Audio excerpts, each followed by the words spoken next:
Saudara-saudara terkasih, studio dan di rumah dan dimanapun yang mengikuti perayaan Ekaristi hari ini, mendengar sabda Tuhan hari ini mengenai bendahara yang tidak jujur, kita bisa mengerti maksud dari pewartaan ini dengan melihat latar belakang kira-kira apa yang menjadi dasar dari kisah ini.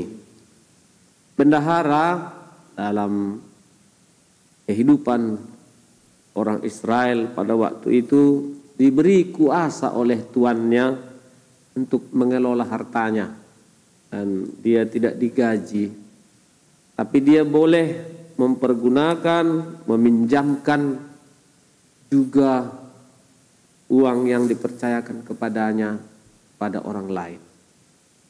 Kita sering bahwa ada dua kwitansi yang berbeda, satu kwitansi yang asli dan satu kwitansi yang palsu, yang lebih besar dari jumlah yang ditentukan, dan itulah nanti yang menjadi keuntungan dia. Nah, ketika tuannya mengatakan bahwa ia akan dipecat karena tidak mampu mengelola dengan baik, maka dia memanggil orang-orang yang berutang kepada tuannya. Dia menyampaikan, bertanya berapa kira-kira hutangnya. Dan biasanya ya ketika dia berhadapan dengan yang berutang itu, pastilah hutang yang lebih besar. Sementara kepada tuannya adalah kwitansi yang asli.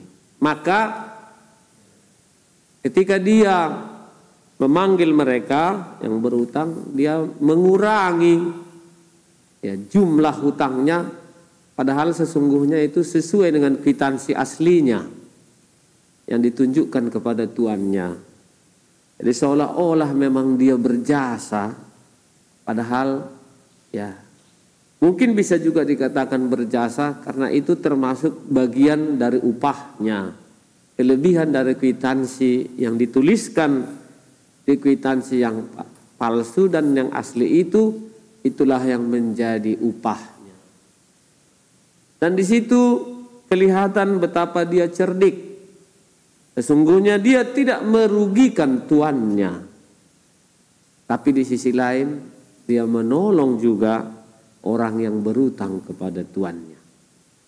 Nah, saudara-saudari, dari kisah ini kita belajar pengajaran dari Yesus kepada kita dalam kehidupan kita sehari-hari.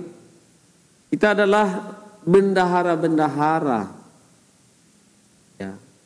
adalah bendahara-bendahara, dan Yesuslah Tuhanlah Tuhan kita.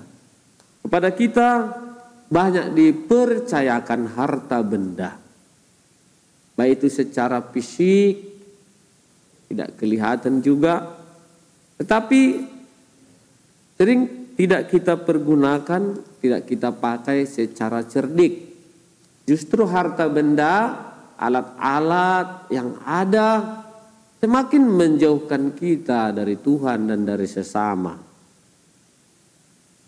Malah dengan peralatan yang semakin canggih, justru iman kita semakin krisis. Iman kita semakin jauh dari Tuhan. Nah itu, lewat bacaan hari ini Tuhan mau mengingatkan kita untuk cerdik mempergunakan, bijaksana mempergunakan barang-barang yang ada. Lalu yang kedua, dalam setiap usaha dan upaya kita di tengah-tengah kehidupan sehari-hari, pastilah juga kita mengalami masalah, entah karena diri kita sendiri atau juga karena orang lain. Dan dalam situasi seperti itu, Tuhan mengajak kita untuk juga bijaksana, cerdik, melihat peristiwa itu secara positif, menjadikannya sebagai satu kesempatan untuk meraih masa depan yang lebih baik. Banyak orang ketika mengalami masalah langsung putus asa, gelap, tidak lagi dapat menatap ke depan dengan jelas, karena sudah dipenuhi oleh rasa kecewa, rasa takut, rasa putus harapan. Bendahara ini mengingatkan kita bahwa kalaupun kita tidak dipercayai lagi alias dipecat, masih ada masa depan bisa kita raih dengan justru menjadikan pengalaman yang kurang baik itu, kegagalan itu, ketidakpercayaan orang lain itu menjadi kesempatan bagi kita untuk memperbaiki diri lagi, untuk menjadi lebih berhasil, lebih sukses. Karena itu kecerdikan berpikir dan kreativitas bertindak sungguh-sungguh diperlukan dalam merancang masa depan. Janganlah pernah kalah dari orang jahat, dari orang-orang yang melukai kita, yang menyakiti kita. Kalau kita mengalahkan kejahatan dengan kebaikan, maka kita akan mendapatkan buah yang berlipat ganda.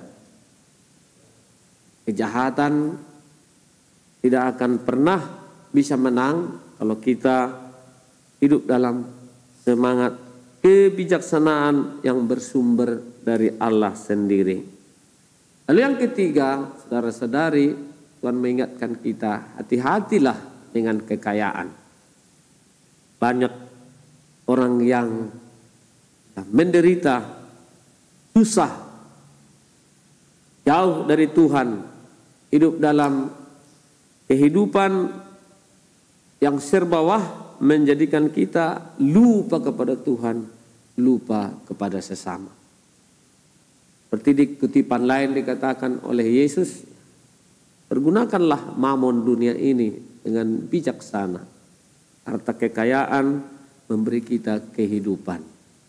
Semoga nasihat wasiat dari Yesus yang disampaikannya lewat perumpamaan bendahara yang cerdik hari ini juga membawa kita kepada semangat baru ketika kita menghadapi kesulitan dan tantangan di tengah keluarga, dalam tugas kita sehari-hari di komunitas, di pekerjaan kita di mana kita berkarya.